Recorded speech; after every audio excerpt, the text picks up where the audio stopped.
Have you ever wondered why so little is known about the Nubian pharaohs that ruled all of Egypt around 700 BC? Is this merely coincidence? Was there a lack of accomplishment, importance, or significance surrounding their reign? Or is this absence of information contrived, premeditated, or purposeful? Is history being ignored or whitewashed? If so, why and by whom? Is there a religious connection? Is there a racial consideration? Or is it both? Where are we in the religious discourse pertaining to these rulers? Is it not significant that of the 4 pharaohs specifically mentioned by name in the Bible, Taharka, a pharaoh of this dynasty, is one of them? Furthermore, is it not also equally significant that Taharka is mentioned twice by name in the Old Testament and was interacting directly with the Hebrews, 2 Kings 19:9 and Isaiah 37:9? Is the inference of significance pertaining to this dynasty wishful thinking, or the desires of uninformed pundits? Absolutely not. Now let us roll back time and turn our attention to circa 700 BC, a historical and holy time, a time when the Bible was being written, as evidenced by the prophecies and teachings of Jonah, Amos, Hosea, Micah, and Isaiah. It was a time when the great Nubian pharaohs of the Egyptian 25th dynasty protected their brethren, the Hebrew people, throughout their 100-plus year reign. A time of brother helping brother. For as the sons of Ham protected the sons of Shem, we find a historical paradigm of connection between the descendants of 2 brothers inextricably linked by God through his covenant with each son of Noah. The actions on the part of the Nubians were ordained by God.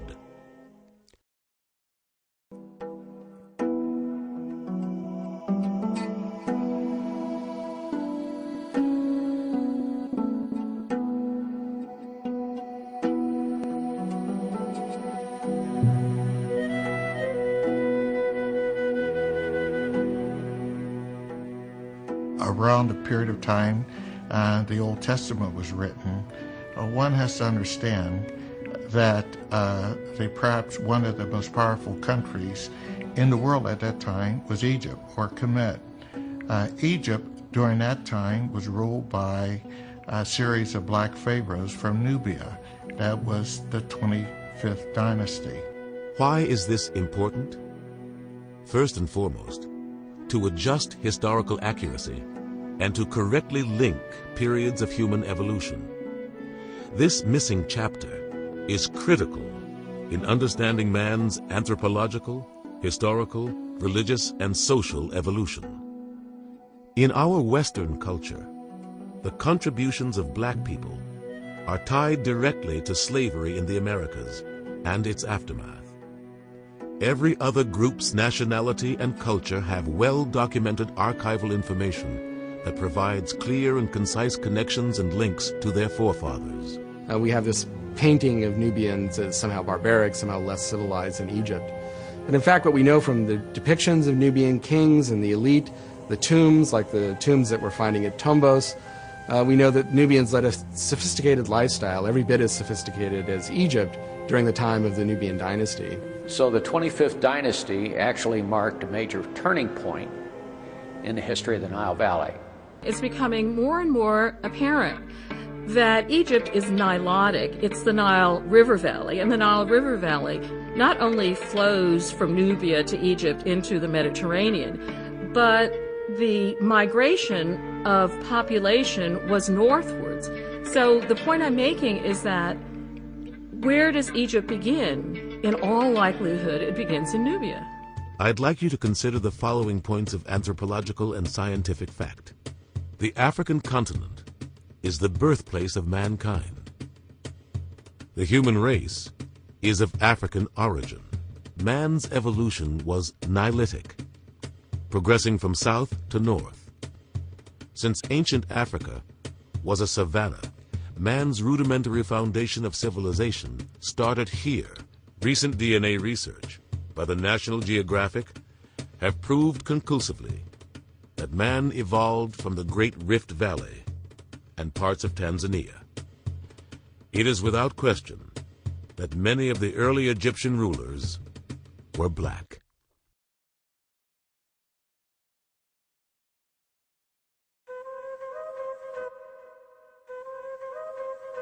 My wife and I took a trip to Egypt, and one of the highlights of our trip was to go to the Egyptian Museum in Cairo. And in the museum, they had artifacts from every dynasty in Egyptian history, with the exception of the 25th dynasty. In fact, they skipped the 25th dynasty and went directly to the 26th and 27th dynasty, the Greek dynasty, the Ptolemy dynasty. Now, I wonder, why was that such? Well, in the 25th dynasty, there's no dispute that that was a dynasty that was controlled, and the Pharaohs were all Nubians, black Africans. But yet and still, this dynasty was totally skipped and not acknowledged in the Egyptian Museum. When you look at Egyptology and you go to any book on Egyptology, the first thing you will find omitting is Ham. And that's odd, because Egypt is called the land of Ham in antiquity. But you do not hear that mentioned in Egyptology. Why is that?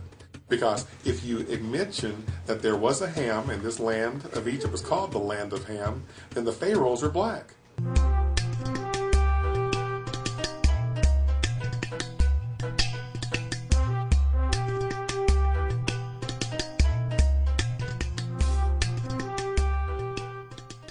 There had been no acknowledgement over the several centuries that persons of color played a very important role, not only in their extensive interaction with the persons in the Hebrew Bible, and were themselves recipients and beneficiaries of God's promise to both Isaac and Ishmael, but also that these persons played a very important role in helping to save Jerusalem from the Assyrians during the time of the 25th dynasty, and these persons during New Testament times played a very important role in the very genesis and development of Christianity. Because it is so difficult to find sufficient information for ancient history, I think historians pay a fair amount of attention to what's in the Bible.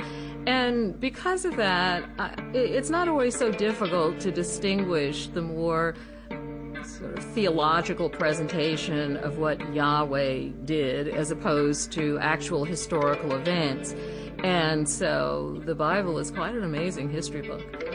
It's because the black pastors did not take enough time to study Scripture enough to find the line of Ham in the Bible. When you study the genealogical charts in the Bible from Ham, you can find exactly who was black. From the line of Ham to the line of Cush, Nimrod was the first king in human history, a black man. He's a king. The first queen mentioned in Scripture was the queen of the Ethiopians, the queen of Sheba, queen of the south. She was a black woman. The first princess in Scripture was the princess that found Moses floating down the African river Nile. She was black. So the Nubians play a very, very important role in biblical history during this time.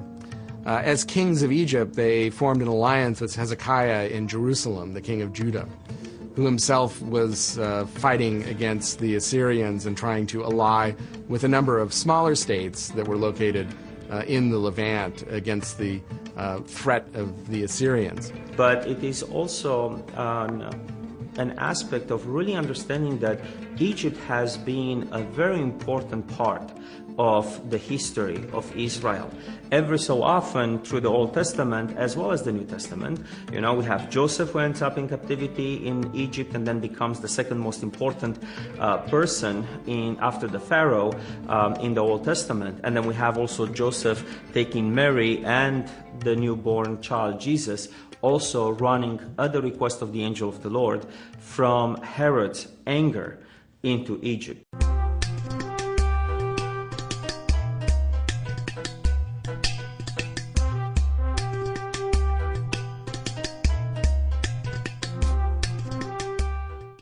In this generation where the Bibles are being retranslated so that the common man can understand them for better versions, the well-known word of Ethiopian has been replaced and supplanted by the word Cushite.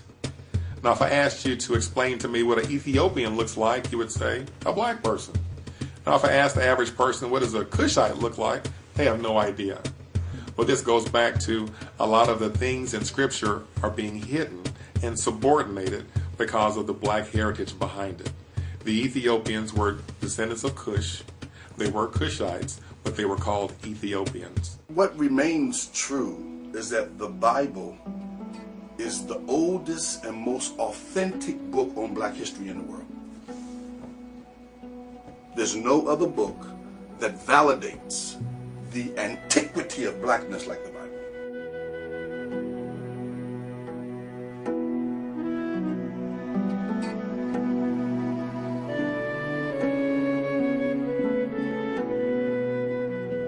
A lot of great men in Scripture were indeed married to black women. David, Abraham, Moses, and Solomon. All four had one thing in common. They all four had Nubian wives. There is no way that the religion of Abraham, David, Moses, and Solomon would allow them to marry a non-Hebrew. The importance of Nubian wives is a very strong indication of their religious proclivities. It is well known that Abraham was mated with Hagar, and from this union came Ishmael. But also Abraham was married to Keturah, a woman of African descent. And it was her line that produced Jethro, whose daughter Zipporah was married to Moses. David, it is well known, was mated with Bathsheba, and Solomon was their son. Now, these are just few of many examples that one can cite from black biblical history that showed the very close and intimate interaction between the Hebrew people and persons from Africa. When I looked at Acts, the 13th chapter, I was surprised that the Bible says that when they were ordaining the Apostle Paul, that there were African bishops who laid hands on him and sent him into the world to open up the gospel into what we know as Europe. One consequence for the rise of Western civilization, particularly the Atlantic empire, the Atlantic world empire of the major European powers, was the rise of the enslavement of not only Indians but also persons from Africa. And as whites entered the role of scholars and major interpreters of the Christian tradition, there was obviously a vested interest in a sense to whitewash the role of blacks in biblical history, and also to sanitize Christianity so as to make it appear as a totally white religion, forgetting that many of the persons who were referred to explicitly and overtly in the Christian scriptures were persons of color.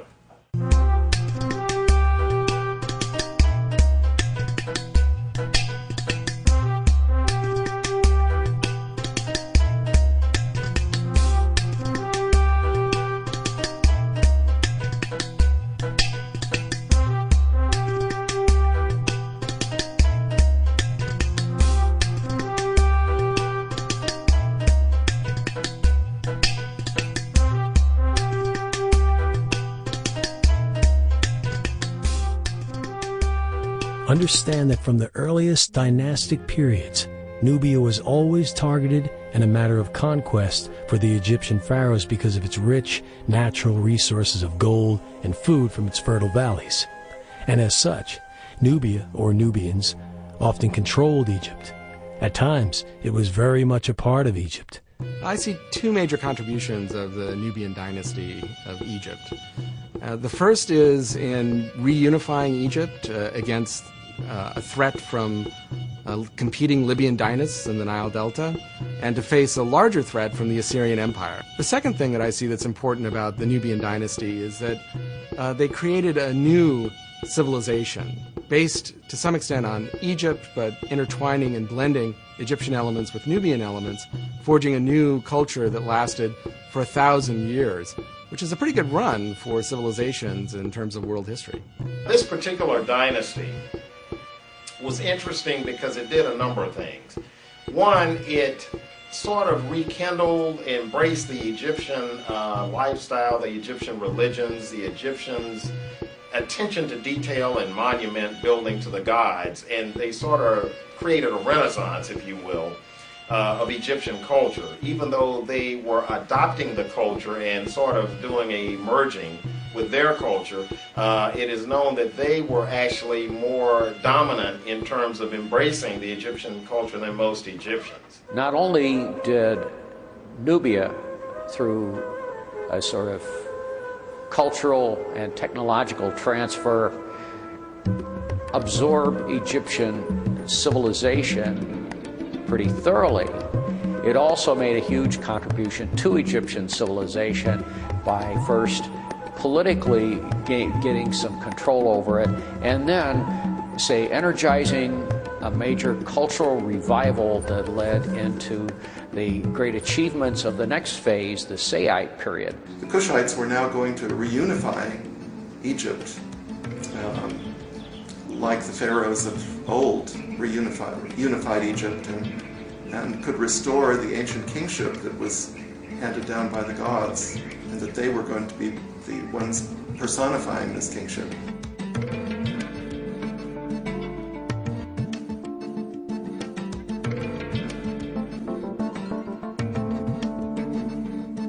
And the Libyan anarchy was a scandal. That is, Pharaonic culture is not supposed to be split up into all these little things. It's supposed to be united. It's supposed to be strong. That's a religious duty. The Kushites may very well have been aware of the rising power of Assyria and its intentions to move westward. Now, how would they know about that is there were Kushites serving in the Assyrian military. Kushite horse trainers and charioteers. So once they retired, they could easily come home and bring the word to the Kushites that, you know, big trouble's on the horizon. The Nubian dynasty that conquered Egypt in the late 8th century BC can be traced through a series of royal tombs at a place called El Kuru, which is near the fourth cataract of the Nile. And you see these tombs evolving. We don't know the names of the people who are buried there. Nothing has survived, but we can see that this tomb sequence, which probably began about maybe 900 BC, the earliest tombs are tumulus graves. They're round mound graves with pits underneath them where the body was buried. Tomb by tomb, they slowly evolve, or actually I should say they sort of rapidly evolve with Egyptian characteristics. There's a sequence of 14 tombs, and they seem to be husband and wife pairs. The earliest one of these rulers or chiefs that we know by name was a man named Alara.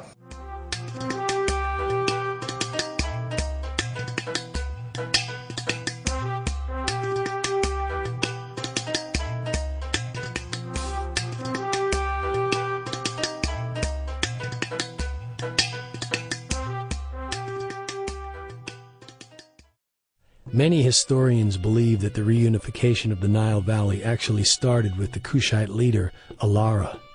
Though historical evidence is sketchy, he has been referred to by some as the Kushite pharaoh Alara, and the first pharaoh of the 25th dynasty. According to archaeologists, it is evident that Alara unified all of Upper Nubia from Meroe to the Third Cataract, thus initiating the unification process. It is believed that he is the one that established Napata as the religious capital of Nubia. Since Alara did not control any portion of Egypt during his reign, most scholars do not name him as either a Nubian king or pharaoh. However, artifacts and documentation refer to a lengthy reign, 30 years, and identify him as specifically revered in Nubian culture. We feel that it is safe to presume that Alara was most certainly a king or a pharaoh of Kush and founded the Napatan royal dynasty, which laid the foundation for the evolution of the 25th dynasty. And it's he who is recorded in the inscriptions of his descendants to have been the first one to dedicate himself to Amun and dedicate his sisters to Amun. In other words, these women become potential wives of the god, because according to the royal myth, that each new king is fathered by the god rather than a real king. Well, very little is known of Alara because he was really known to us from later inscriptions that refer to him as the early father of the dynasty. When one looks at Nubian chronology, there is still some controversy, and one reason for the controversy is that there is growing evidence that Alara was, in fact, the first pharaoh of the 25th dynasty. But scholars are still needing to find more archaeological evidence to back it up. But what scholars are on solid ground in regards to is the reign of Kashta.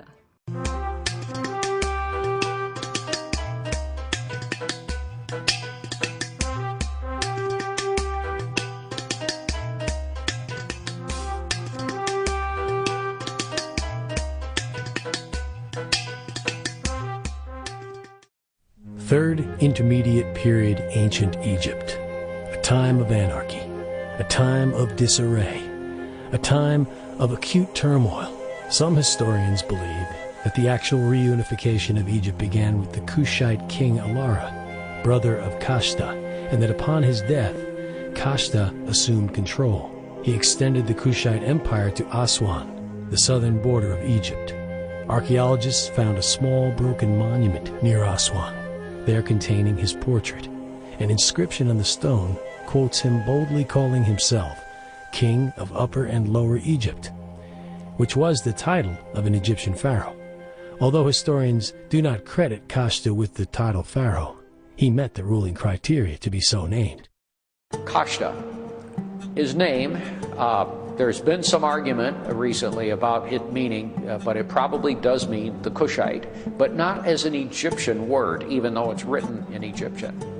He's the first of the line to appear in Upper Egypt in his own inscription. Kashta seems to have led the expansion of Nubia into Egypt.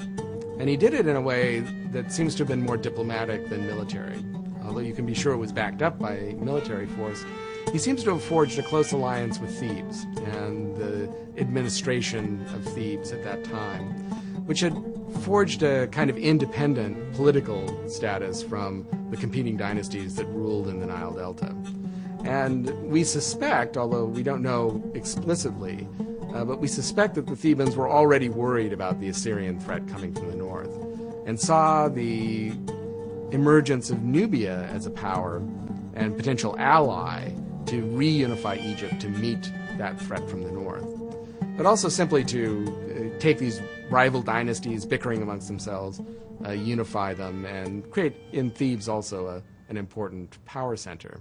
Though the exact timeline is a bit sketchy, historians concur that his major adversary was Osorkon IV, a leader, king, and sometimes mentioned member of Dynasty 22, believed to be of Libyan descent. I think the Libyans saw this as, being opportunistic adversaries, saw this as a chance, or maybe we can take advantage of some semblance of a transition or succession here. And this was dealt with by Kashta and his army precisely and decisively. So any insurgent activity that was being promoted by the Libyans was apparently quickly quelled. So Nubian soldiers have had a reputation for millennia for being very sophisticated archers, and in fact being very courageous soldiers, even outside of this Nubian Egyptian corridor, within other areas in Turkey as well, the Persian Gulf as well. Kashta was also a very savvy politician, and so his daughter, the Kushite princess Amenirtis I, was appointed as God's wife of Amun and the divine adoratress of Amun.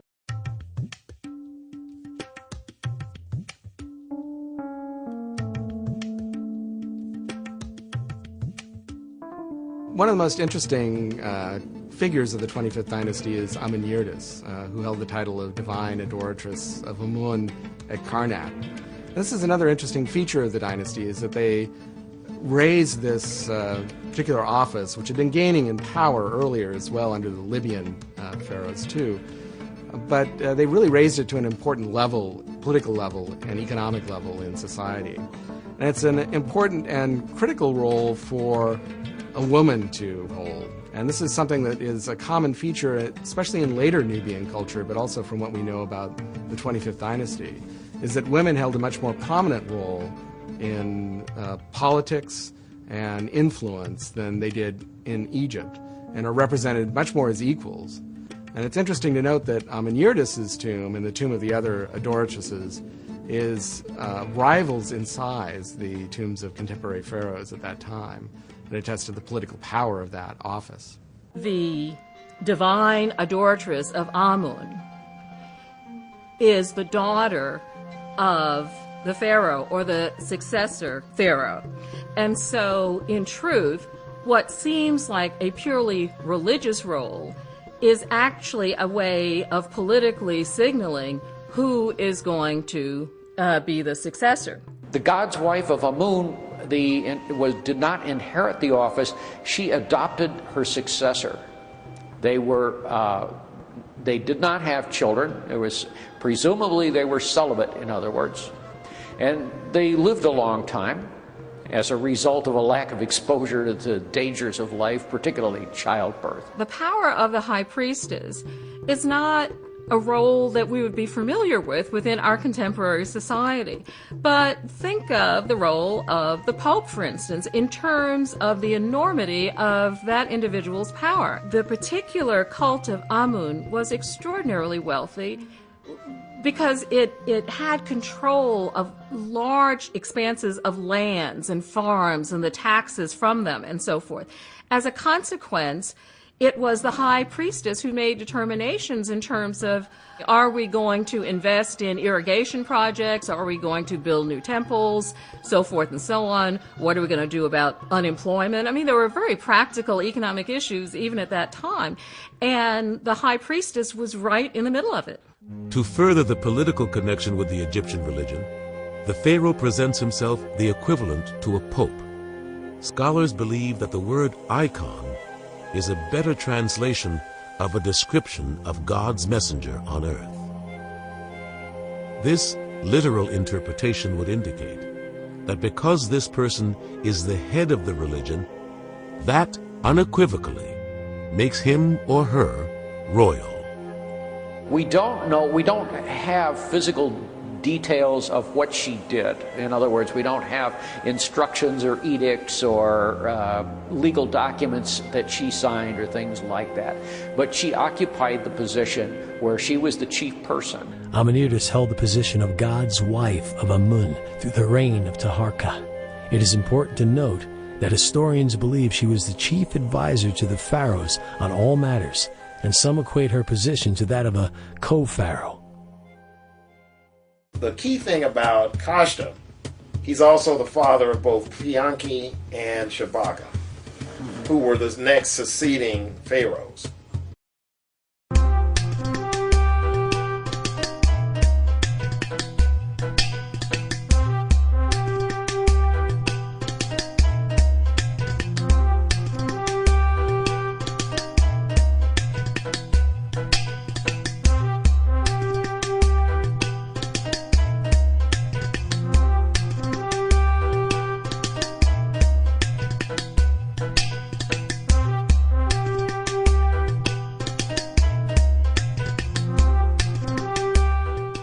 Pia, he inherited his position in Upper Egypt from his father. And he was not really intending, apparently, because he did not undertake any action there until his reign was well advanced. Historians believe it was either from 752 to 721 BC or 747 to 716 BC that Payankhe officially founded the 25th dynasty. Payankhe consolidated Upper, Middle, and Lower Egypt by way of victory at Heracleopolis after a 5-month siege. His victory included the vital cities of Hermopolis and Memphis.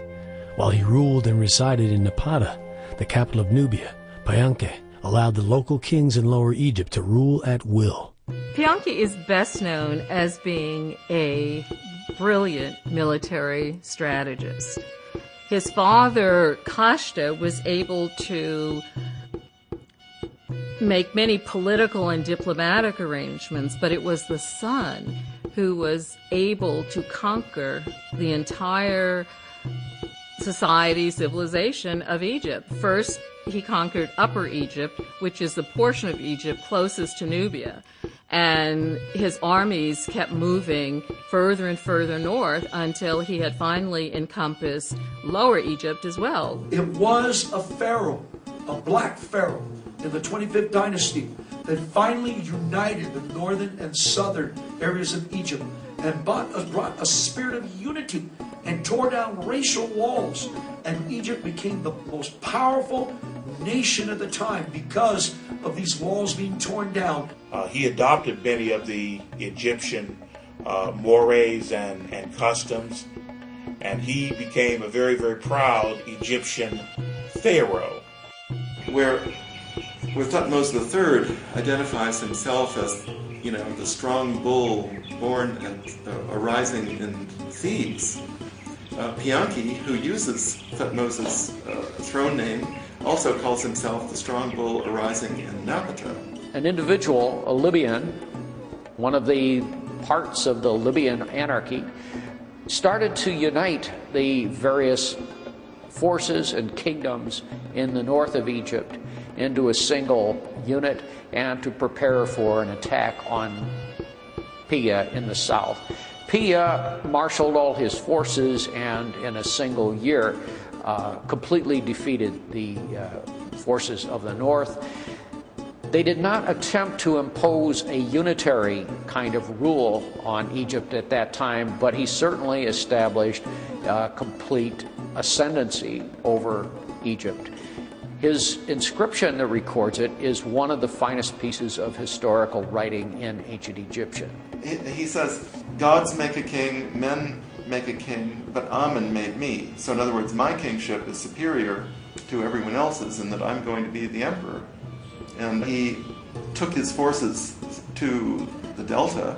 And then finally, when he ended up in the Nile Delta, one of my favorite things, in fact, one of the most clever things that I think any Nubian pharaoh did, was when he held court and he took the obeisance of these Libyan dynasts and other petty rulers in the Nile Delta. He sent most of them away because they'd eaten fish.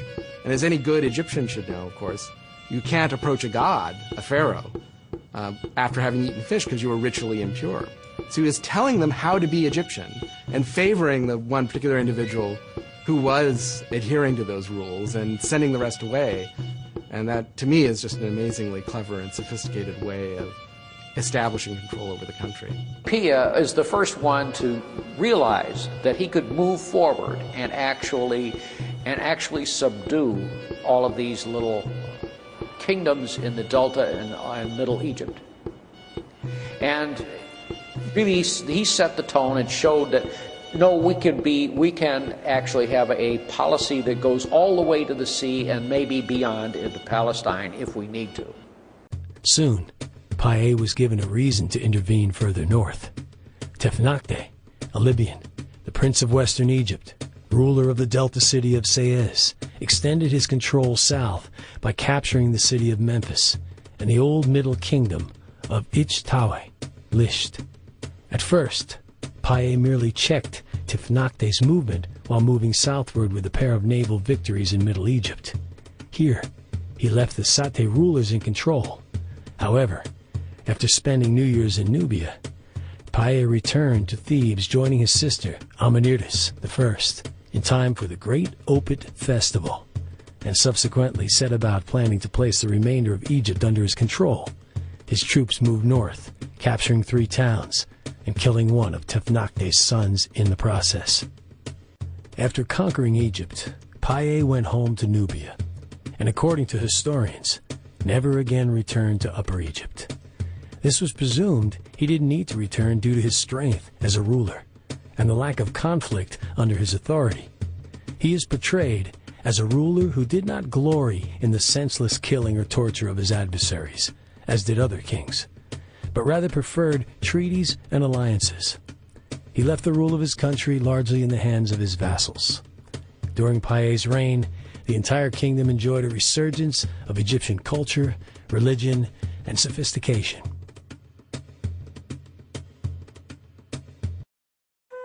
Apparently, when Paye returned south to rule from Nubia, Tefnakhte reasserted his power. His successor was his son, King Bekken-Renef, also called Pacorus, who reigned from the royal palace in Sais. The Pharaoh Shabago dynasty ended Bekken-Renef's reign and attempts to assert Libyan power over Egypt in 715.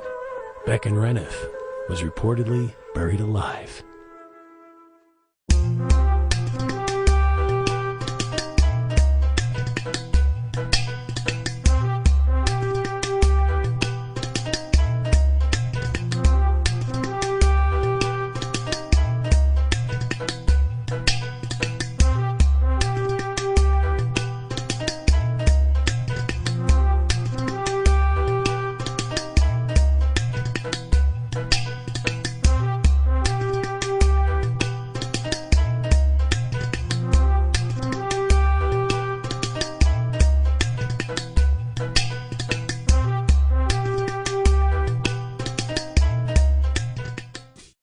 Around 716 BC, Shabaka succeeded his brother, Paye, as king.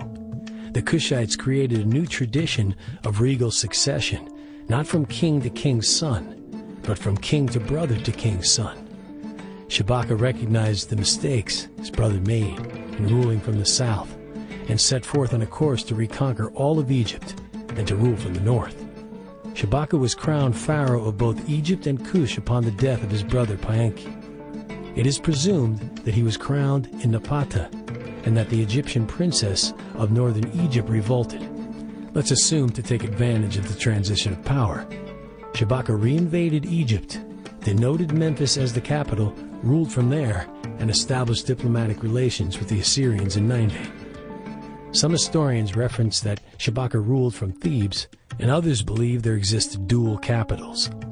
With the ascension of Shabaka, Egyptian and Nubian history became one. Shabaka, his name in itself means beautiful is the soul of Ra.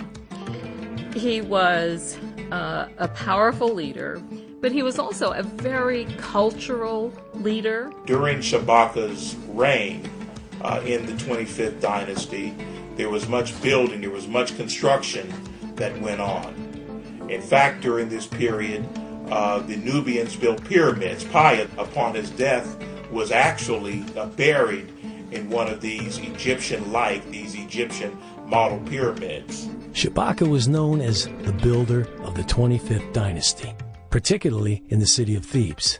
In Karnak, there still stands the pink granite statue of Shabaka wearing the twin crowns of Egypt.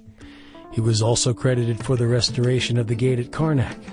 Shabaka also championed the return to the many ancient religious customs of ancient Egypt, particularly pyramid burials, as further evidence of his embellishing Egyptian customs and mores.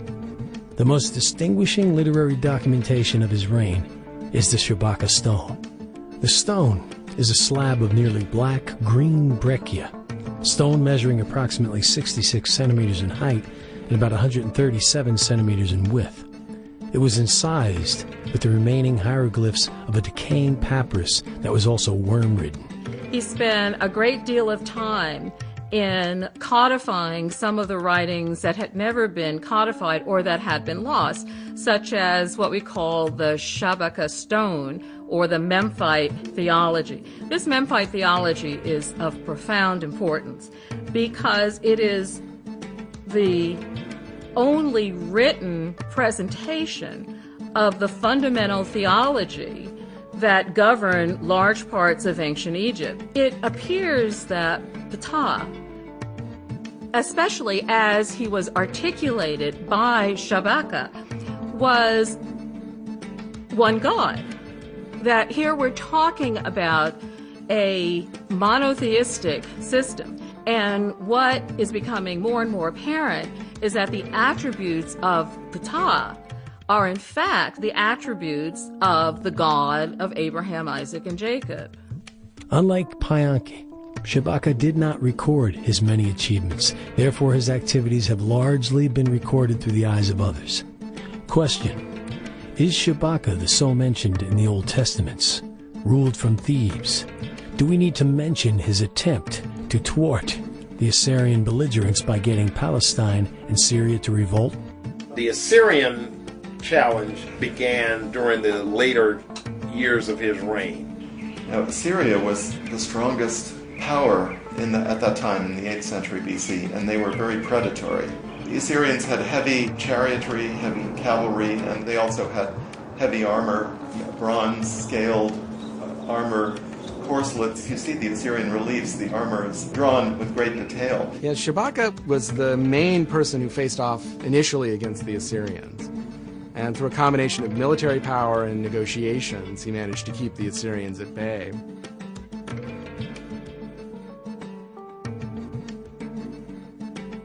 Mainly because he ruled from the Egyptian capital rather than the Nubian capital. Interestingly enough, this standard doesn't apply to any of the other dynasties. He faced a big revolt in Upper Egypt. The Libyan dynasts revolted again. They stayed in power for enough time for this one ruler to be called the 24th dynasty.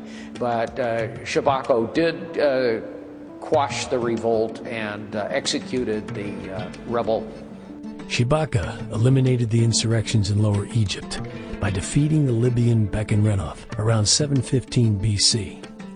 To set an example, Shabaka burned him alive to avert any further rival uprisings. Joshua's scripture about burning. Unlike his older brother Pae, Shabaka believed in more of a direct, hands-on rulership.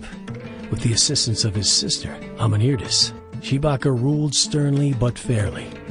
Complementing his style of governance, Shabaka was known as the Builder, and is noted for massive construction projects directed toward rejuvenating Egyptian culture and religion. The overall control that was exerted by Shabaka in the southern portion of the 24th dynasty territory in the northern delta is indicated by the vast array of documented building that he undertook during his reign. Specifically on the West Bank, he enlarged the 18th dynasty temple at Medinet Habu. On the East Bank, he did renovations at Luxor and at Karnak. He built a structure called the Treasury of Shabaka between the Achmenu and the northern enclosure wall of the Aiput Aisut. He's also credited with enlarging the entrance to the Temple of Ptah. The fourth pylon at Karnak has an inscription that recorded his restoration of the gate. And many historians believe it was probably Shabaka who directed the building work near the future kiosk of Taharka in Mantu beside the sacred lake. After eliminating the threat from Assyria, Shabaka reigned in peace and is renowned for being the most prolific builder of the 25th dynasty.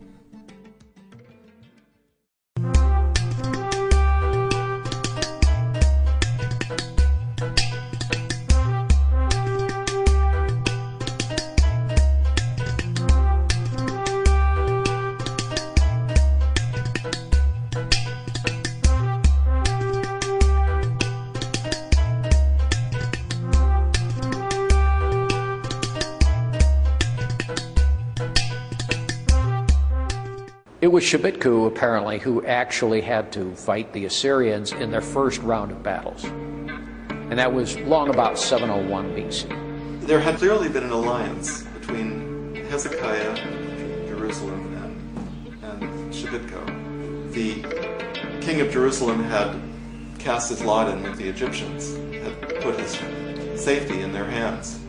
And I think the Assyrian messenger arrived at the walls of Jerusalem and said, "Why are you putting your faith in the Egyptians? They're like a broken reed that will, if you rest on a broken reed, it will pierce your hand." Just at the moment when the Assyrians were besieging and taking Lachish, another town in the kingdom of Judea, the Egyptian army arrived and caught the Assyrians. It wasn't a unified force. They were disconnected. And somehow it was enough to frighten the Assyrians off. And they made some kind of an alliance or a treaty not to attack again. It was kind of a stalemate. The Assyrians were turned back. And even as the Assyrians tried to press into Egypt, they were turned back as well, and put some limits, put some circumscriptions on how far the Assyrian Empire could extend with regard to territory that was claimed both by the Hebrew people and by the Egyptians. As is stated in many ancient texts, the Hebrews revered their cultural, economic, and political relationship with the Nubians and viewed them as follows. Ethiopia and Egypt were their strength, and it was infinite. During a period of almost 100 years, the pharaohs of Egypt confronted and defeated primarily the forces of Libya and Assyria as means of providing political stability, peace, economic growth, and cultural rejuvenation throughout the region. One thing we have to say about the 25th dynasty in general here is there was an intense level of reverence and respect for Egyptian culture, Egyptian social mores, Egyptian lifestyle. So part of their dynasty or their reign showed if you want to call it a renaissance of Egyptian culture. At the death of Shebitku, know that Taharka becomes Pharaoh.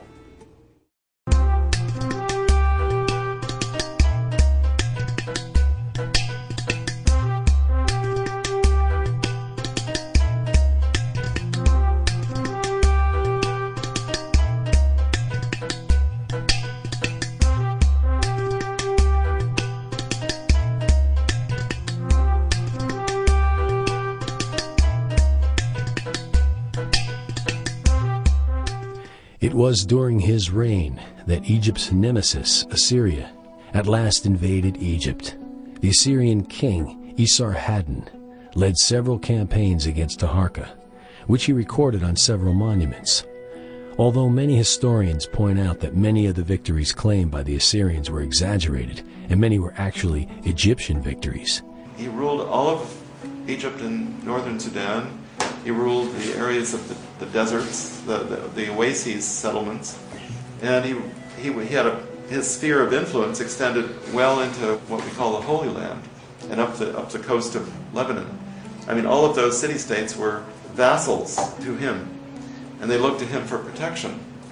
Taharka had an exceptionally long reign. He lasted quite a while, and both in Egypt and in Sudan, he was considered a great builder. So Taharka is one of the greatest leaders of the Nubian dynasty, but a kind of tragic figure as well. On the one hand, he was one of the greatest builders in Nubian history. He renovated temples up and down both Nubia and also in Egypt. He left monuments at Karnak, for example. He also fought against the Assyrians, and here's where he had mixed success. Unfortunately, at that time, the Assyrians decided to come west again, and they took the side of the Libyan dynasts in the Delta. And they attacked Taharka, but the first attempt was driven off.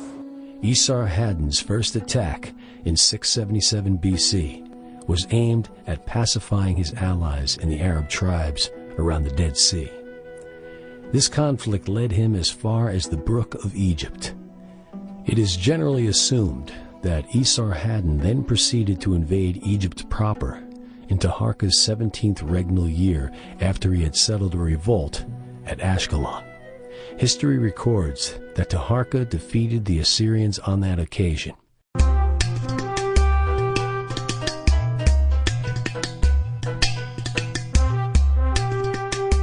The Pharaoh Taharka had a reputation in many domains because he was also a great military leader. He was apparently a great politician, and he was quite a diplomat. And we see that in terms of Taharka having been called by the Hebrews to help them in their fight against the Syrian invasion of Jerusalem. Well, the Pharaohs of the 25th dynasty, my understanding is that they were really an important force because the Pharaoh was also the king of Ethiopia at that time. And, you know, that was a lot of military power. And so Israel, the northern kingdom, was already afflicted. Samaria was already conquered by the Syrians. A lot of other cities, which you hear in the chapter, into the text, have been already destroyed and annihilated. And here where the challenge for Hezekiah comes, because the Syrians are saying, don't run to the Pharaoh, it's not going to help you. And if he is going to try to help you, will come back as something that you're going to regret anyway. And they're actually trying first to buy the people of Jerusalem to actually submit to the Syrians so they can join forces and continue the conquest further south towards Pharaoh. And so Israel was really now starting to become themselves a more mature state. This is why Assyria really wanted to actually look upon the opportunity to conquer Jerusalem. If they couldn't actually befriend them, then they can focus further on the south, which will, of course would be the Pharaoh. And this is where it actually puts Israel and Judah, both kingdoms, into the situation of really looking who are their friends and who are their foes. We need to look upon the way that Jerusalem was placed. And so for people coming to trade from the north, they will have to pass to Jerusalem to make it towards Egypt. And so it was a very important route. Whoever controlled that route will have had tremendous benefits. There was a threat that if King Hezekiah did not succumb to Sennacherib, then his army would come and demolish his whole territory. When the Nubian armies marched north into Israel-Palestine, they were marching as allies of Hezekiah, attempting to lift the siege of Jerusalem. And I agree, along with some other scholars who suggested that in fact the Nubians played a key role in lifting that siege. And in Isaiah chapter 37, 8 through 9, the rumor was the mighty warrior that united the nations was coming. His name was Taharka of Ethiopia, the southern Pharaoh, was coming to attack Assyria. They met the Assyrians at El-Teka. And the Assyrians, of course, always claim a great victory. Whatever else happened, it would appear that the Cushites did not cease campaigning, the Assyrians did not cease campaigning, but then Assyria left without taking Jerusalem. And apparently the Cushite intervention for the time being succeeded in deflecting the Assyrians. The Bible says that an angel of God smited the 180,000 Assyrians. And the next day, when Hezekiah arose from his slumber and looked over the walls and saw the 180,000, he was astounded. So immediately the Syrian general pulls up all his troops and returns back. That's right. I think it's no coincidence that Sennacherib, after the campaign, the Nubian campaign in the Battle of El-Tek, when he pulls out of the southern Levant, he pulls out for 20 years. And I think that's because he realized that he was overextended, that the combined Nubian and Egyptian armies represented a real threat to Assyrian expansion, and that he had to regroup, consolidate before he could attempt to conquer that part of the world and move on to conquer Northeast Africa. And I think that we would say that your question about the angel, the protection of the angel, that would not be realistically or really an angel. That is a metaphor for God's intervention, however, and we believe that this was in the form, as in Chronicles with the pestilence, this is a form of a plague. I contend that without the participation of the Nubians, we probably would not have had the survival of Judaism as we know today, and thus perhaps not even the advent of Christianity. I think an area that really has not been sufficiently looked into by scholars is just the connection between Taharka, the Cushites, and the Hebrews, what in fact was the interaction that would allow for the Hebrews to call on Taharka, and for which it would be of sufficient historical importance that it would even be mentioned in the Bible. It is believed that 3 years later, in 671 BC, the Assyrian king captured and sacked Memphis, where he captured numerous members of Taharka's royal family. Taharka fled to the south to Thebes, and Esarhaddon immediately reorganized the political structure in the north and established Necho I, the eventual ruler of the 26th dynasty, as king at Sais. Taharka, intrigued by the affairs of Lower Egypt, supposedly and he eventually reclaimed what he lost and reestablished himself as pharaoh in Memphis, fanned numerous revolts.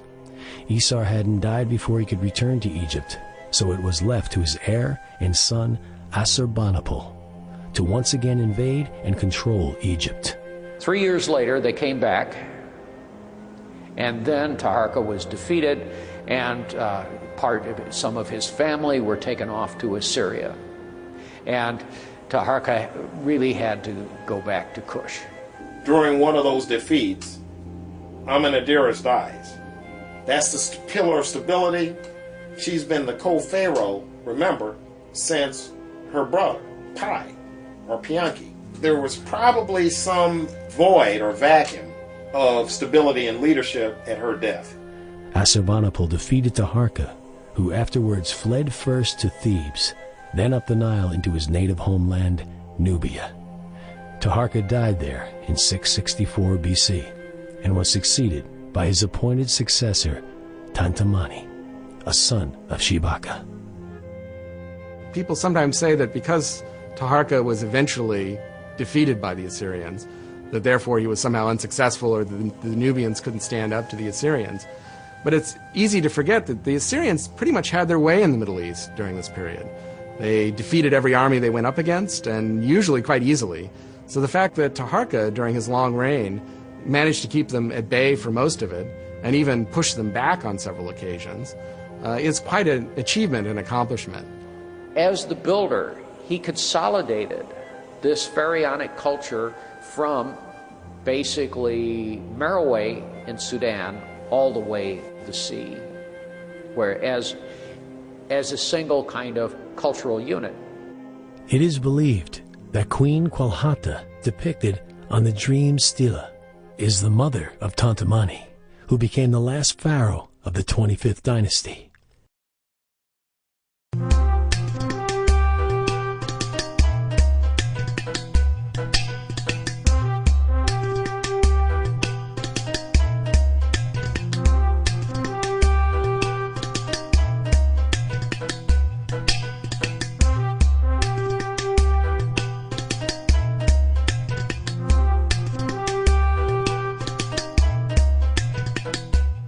Tanutamani, a successor of Taharka, came to the throne and also moved into Egypt and get control over the Nile Delta. Tantamani was the nephew of Taharka. His succession to throne is documented in a dream stela that was found with Paye's victory stela at Gebel Barkal in 1862, currently is housed in the Nubian Museum in Aswan. He is buried in the necropolis at Nuri in Tomb 16. Tanwetamani was the last ruler of the 25th dynasty. In the narrative of his stela, the king is referred to as Lord of Valor like Montu, great of strength like a fierce-eyed lion. It goes on to explain that in the first year of his reign, Tanwetamani had a dream of two serpents, one on his right hand and one on his left. After waking, the king's advisors interpreted the dream, saying that the southland is already thin, seize the northland. His interpretation was that he should bring Egypt back under the control of the Kushite Empire. Historians also assume that at the time of his accession, Tanwetamani was inside Egypt proper. The text on the stela states, "He went from where he was to Napata, Nubia, and there was none who stood up to oppose him." This indicates that he went to the temple of Amun and was acknowledged as god and king. Other texts within the stela confirms that he was at this time in control of southern or upper Egypt, but at the very least was not in control of parts of the north.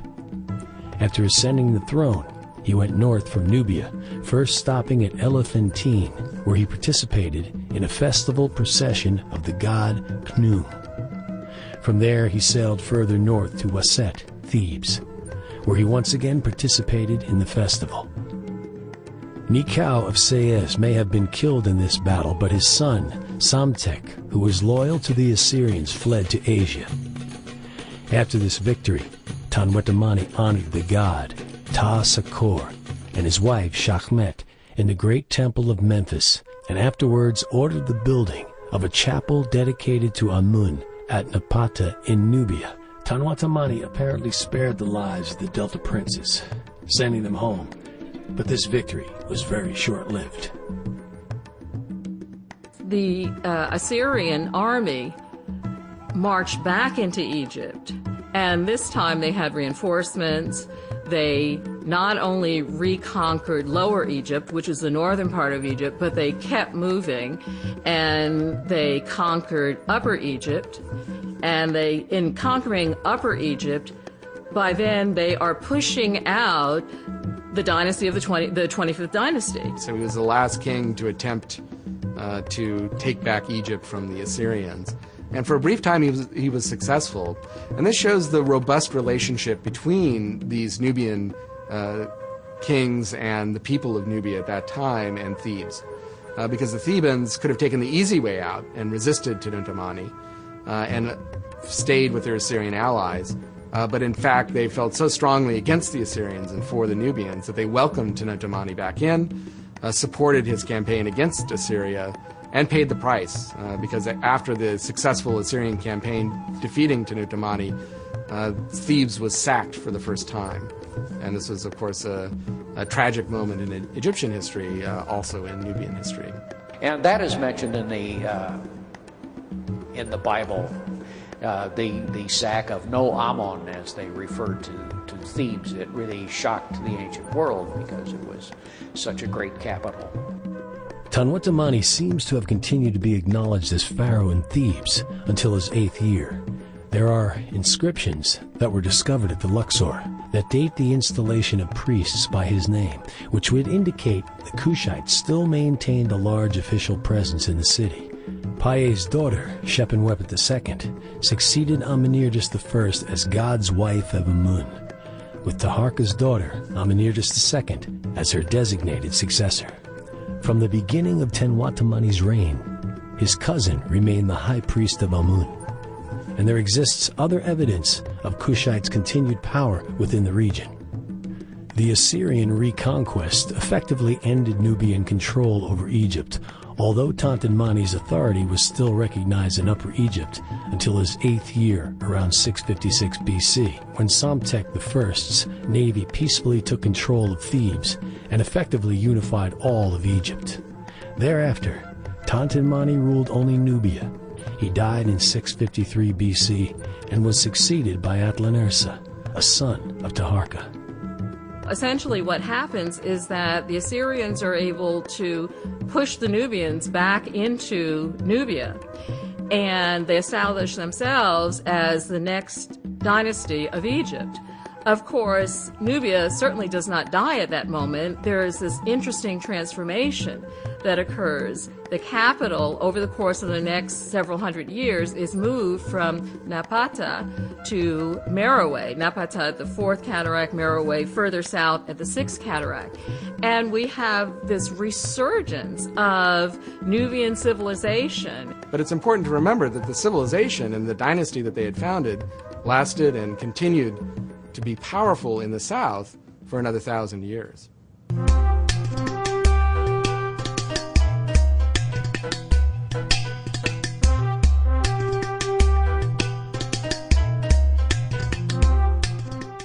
The end of this very important dynasty, this very important era in Egyptian history, is uncertain and largely unknown.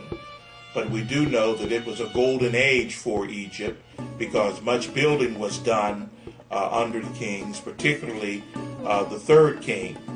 There was much renovation to Memphis and to Napata and to Thebes and other cities in Egypt.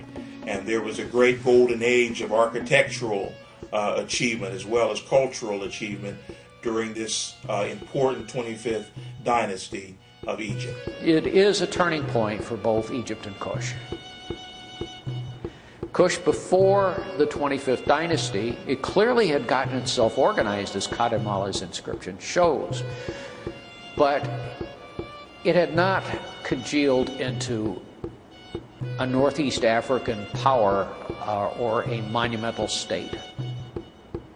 The 25th dynasty caused it to actually consolidate itself as a fully organized state of imperial size. And it lasted until about 370 or so AD. So this continued as a imperial size state for 1,000 years, which is a very, very long time. This is a period that has been grossly overlooked, has not been a part of history, because as we all know, history is usually defined and written by conquering groups. In school, Africa either was never in the textbooks or otherwise it was at the very end and we never got to it. And when I started college, I was really excited about the possibility of really getting into African history, but the problem was I was delighted to be at Harvard, but there was no study of Africa. There was no study of African American history. I think that this particular story begins to tell that whole concept of who we came from, why we were important, and what contributions were made to civilization. Well, one of the things about the Nubian dynasty is that it's tended to be overshadowed by Egypt. And that's the case for Nubian history in general. Nubia was first excavated and kind of investigated by Egyptologists. And sadly, because of both colonial attitudes and racist attitudes of the time, they tended to look at Nubia as in the periphery, in the shadow of Egypt, and that attributed any good things that happened in Nubia, any sophisticated things that happened in Nubia, to Egyptians. And that suited their ideas about sort of superior groups of people. At one point, they even tried to say that the Egyptians were from northern parts and not even African at all. For centuries, literally, European scholars, using no evidence whatsoever, were insisting that the Egyptians had migrated from the Mediterranean. If you look today at the Cairo Museum, the face of the Cairo Museum, you'll see these great marble plaques that are on the walls, and every single dynasty is mentioned, except the 25th dynasty.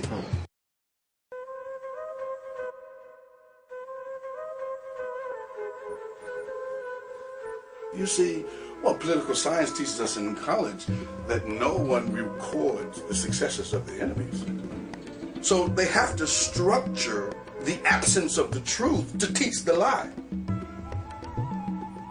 The only way you can teach the lie is to remove the truth. I personally believe that through history there was no justice. What I've understood is that the Europeans in their voyages and their archaeological research, and also with Germany, especially with Nazi Germany, exploring Egypt for going into the tombs and going looking for mystical powers in their research then at that time. What I found is that historically they destroyed many of the figure faces of the statues, of the images. When they seen an African type of feature of a pharaoh or a queen or officers or warlords of that time, they seemed like they got upset, and they downplayed that they were black in origin and they were part of the family of Cush, of Noah. Colonization, slavery, manipulation of wars, manipulation of resources, propaganda, misinformation, misinterpretations of Bible passages, systematic theological deceptions, all kinds of things that have happened over the years for the people to be afraid to be critical in their thinking, to be afraid to even hear God. Because for so long, this is what they've told me this has meant, that I feel like I'm a straight sinner if I even question what my pastor said or what my rabbi said. I believe that this is the time, and this is the season, that the understanding of history, of more truthful, being that through the internet and through, you can Google things and go right on top of pyramids nowadays and go right to streets and research things, that we're realizing that someone tried to wipe history. And certainly the one civilization that received a stronger legacy from Egypt was not the Middle East, but Nubian civilization in Africa. And it just highlights the fact that Egypt is an African civilization. Its people are an African people that were related to Nubians, that interacted with Nubians, and civilization went side by side and developed with Nubia, with each contributing to the other. And you understand now that in Cush, while people imitated Egyptian things in Greece sometimes and in Rome sometimes, they even had a cult of Isis at Pompeii, for example, they never did it coherently. The only place where Pharaonic culture was practiced coherently, idiomatically, if you want to call it that, as though it were Egypt itself was Cush. We hope that this is just the beginning of a trend of reevaluating what we know and what we're going to emphasize in our holy texts. I owe to my children, my grandchildren, and to the society that I come from, that this information be given a fresh look at.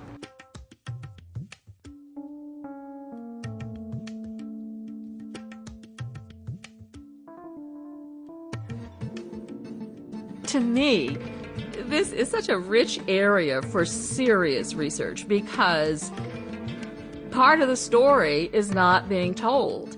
And I think it's the work of historians and others to try to go back and fill it in so that we have an honest story of what actually happened.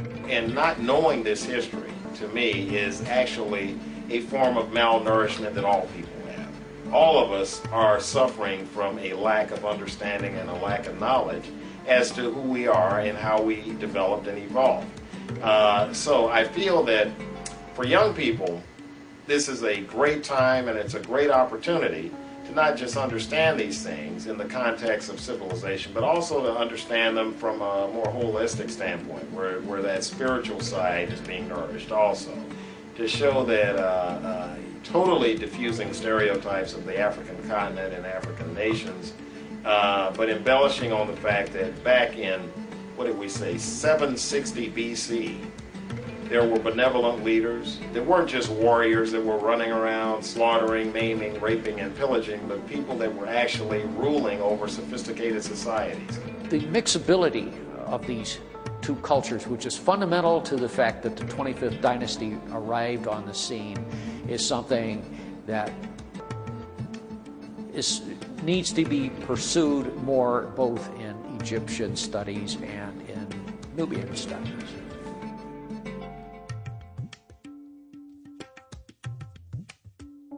So I think that there are times when the Lord allows a certain level of perfection and a certain level of peak performance to write its signature on history. You know, that season can be rewind as a memorial in time. You know, that's what it was supposed to do at that season. That's there as a part of the archives. Currently, the Sudanese government has, with the assistance of the Germans, the French, and the Chinese, have built a huge dam about 350 miles northwest of Khartoum, the capital of the Sudan. Now, the Sudan is the region in which the artifacts and the holy cities and the temples of the 25th Dynasty's empire are largely located. Now, the significance of this project, it's known as the Miro Dam, is that it is going to flood out an entire area that encompasses the sites and most of the locations of these artifacts. We are aware that the Poles, the Italians, and a group of archaeologists from the University of Chicago here in the U.S. were feverishly working on a salvage dig to basically get as many of the artifacts that they could salvage before the dam became operational. It's our understanding that the operation commenced somewhere in late September or early October of 2008. So this area has now been flooded. There are other remnants of Nubia's empire and Nubian civilization that are down or south of this particular dam, and it is our understanding that the Sudanese government is planning another large irrigation project, very similar to the Miro project, in this area, which is around the third cataract of the Nile River. So the importance here is the fact that this is history. This is a base of knowledge of this civilization that's lost forever. I call upon the French. I call upon the Chinese who have perhaps the longest continuous history of any group of people in the world, that they do more to accelerate the digs and the recovery of information about these people. But maybe there's a lesson in this, and the lesson is rather than wait until someone's about to build a dam, we have to pay a great deal more attention to history without all the biases that makes it so difficult for us to simply study Africa. There was almost no exploration there before the dam was begun. And there was a very intense period of a decade or so where people were working to try and rescue archaeology there. It's not a compensation that the archaeology is now all gone, that we have a great deal to work with right now that we would not have. Of course, a lot was lost, and the ability to go back and check your results is not there. So it does have that negative side to it. What if young African Americans in the hood, what if they really knew that there were people that maybe had the same kind of skin color that they had, maybe had some kind of historical connection to where they came from, and that these people had developed an extraordinary language. These people developed an art and a form of mathematics, and that what they developed preceded what we in America consider to be what happened when our country was founded. To know that there are people to whom they may have a connection that developed things thousands of years ago that was perhaps equal and superior at the time, put it in historical, than what we have now. So that's very empowering. Yeah, so one of the exciting things about Nubian archaeology is that, unlike many parts of the world, even to some extent Egypt, we can really change history by what we find, because so little has been known in the recent past about it. The history that locks so many stories historical events relating to the Cushites out of our canon, out of the body of knowledge. What it is really doing is reinforcing the attempt to create a slave mentality that began with the transatlantic slave trade.